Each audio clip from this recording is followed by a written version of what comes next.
دریرش Ertugrul کے شائقین کورلس عثمان کی ابتدائی اقساط دیکھ کر مایوسی کا اظہار کرنے لگے تھے کہ اس میں ارطغرل جیسی سحر انگیزی نہیں ہے، مگر کس نمبر 7 نے اس سوچ کو غلط ثابت کر دیا ہے۔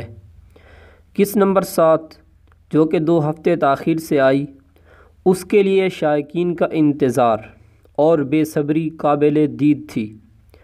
اس سے ظاہر ہوتا ہے کہ ارطغرل کی طرح عثمان بھی اپنا رنگ جمانے لگا ہے۔ محمد بوزداغ نے اس میں بالکل وہی ارطغرل والا انداز اپنایا ہے۔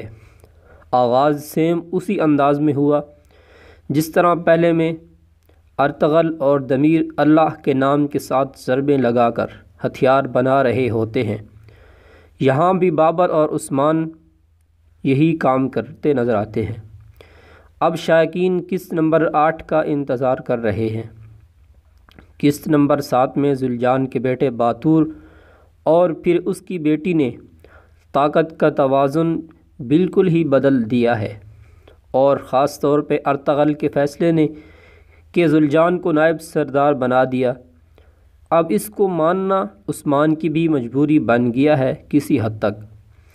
باتور نے جہاں عقل مندی سے کام لیتے ہوئے عثمان کو بچایا اور قبیلے والوں کے دل میں مقام بنایا، وہیں اس کی بہن نے بھی عالیشار سے شادی پہ اپنی رضامندی ظاہر کر کے والد اور اپنے گھرانے کو بہت طاقتور بنا دیا ہے۔ عثمان کے لیے سب سے بڑی پریشانی یہ ہے کہ شیخ ادابالی نے اسے اپنی بیٹی کا رشتہ دینے سے انکار کر دیا ہے۔ اس چیز نے اگرچہ ڈرامے میں زبردست سنسنی پیدا کر دی ہے، مگر یہ حقیقی اور تاریخی بات ہے۔ شیخ ادابالی نے اس رشتہ سے انکار کیا۔ اس کی ایک وجہ تو یہ تھی کہ انہوں نے فرق مراتب کو ملحوظ رکھا۔ عثمان ایک سردار زادہ اور سردار تھا، جبکہ اس کی بیٹی درویشانہ زندگی کی عادی تھی۔ جبکہ دوسری وجہ خود اس نے قسط نمبر 7 میں بیان کر دی ہے کہ بالا بہنوں کی سربراہ اور اس کی روحانی تربیت مکمل ہو چکی ہے، جبکہ شیخ کے نزدیک عثمان ابھی کچا ہے، اس کی تربیت مکمل نہیں ہوئی، اس لیے تو وہ اسے جلد باز کے نام سے پکارتے ہیں۔ آخرکار عثمان کی شادی ہوگی بالا سے ہی، مگر تاریخی تناظر میں اس کی وجہ ایک خواب بنا جسے عثمان نے دیکھا اور شیخ کو بتایا۔ اس خواب کو اشارہ غیبی سمجھ کر شیخ نے اس کا نکاح کر دیا بالا خاتون سے۔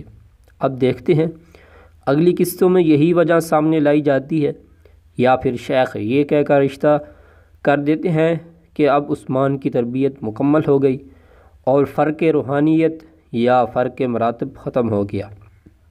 قسط نمبر 7 میں تو ذوالجان شیخ ادابالی سے بہت ناراض دکھائی دے رہا ہے، مگر قسط نمبر 8 میں شیخ صاحب اسے بھی دشمن کی حقیقت سمجھا دیں گے۔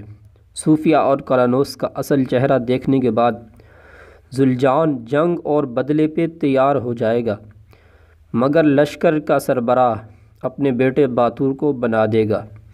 یہ بات عثمان اور اس کے ساتھیوں پہ بہت گراں ہوگی، مگر لگتا یہی ہے کہ وہ خاص رد عمل نہیں دیں گے۔ جب یانیز قلعے کو خطرے میں دیکھے گا تو صوفیہ کے ذریعے عالیشار کو قابو کر کے کائیوں کے مد مقابل لا کھڑا کر دے گا۔ یہاں بالکل وہی صورتحال ہو جائے گی جیسے ارطغرل کے سیزن نمبر 2 میں تھی۔ ارطغرل اکیلا تھا، قبیلے کے بڑے بھی مخالف تھے، سب سے بڑا سلجوقی امیر سعادتین بھی مخالف اور دشمن بھی بہت سخت جان تھا، مگر اس نے وہاں اپنی جاں فشانی سے ان مسائل پہ قابو پا لیا۔ یہاں عثمان کو بھی یہی صورتحال درپیش ہے۔ یہاں سے ڈرامہ بالکل وہی رخ اختیار کر لے گا۔ اس بگڑتی صورتحال کو عثمان ہی سنبھالے گا۔